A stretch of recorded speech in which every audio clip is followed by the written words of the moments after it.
Aloha, everyone, and welcome to that Weekend Warrior episode 6. If you've been paying attention, episode 5 was about flooring. So, we're now going to talk about that focal or feature wall. You don't have to have one, so don't get nervous if you don't have one. It's totally fine. But if you want one, I want to talk a little bit about how to select the wall and then some options for you to do. So, number one, how do you select it? When you enter that space, that living space, what is the first wall that your eye is naturally gravitating to?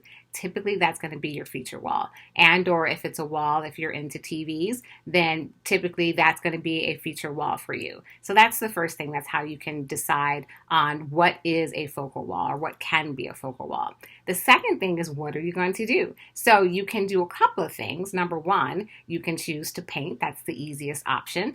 The thing that you want to keep in mind with paint is that you can always just go one shade darker or one shade lighter, or several if you want to, if you're bold.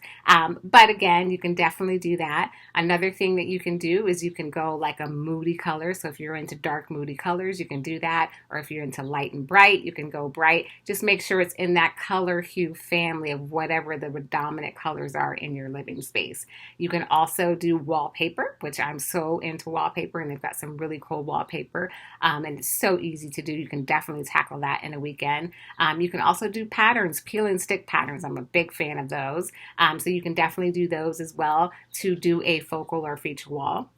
If you're really inclined and you've got some handyman or handy woman skills, then you can do some cutouts, or you can do some sort of wood cutouts, and you can make some cool patterns, some paneling on your walls. You can definitely do that.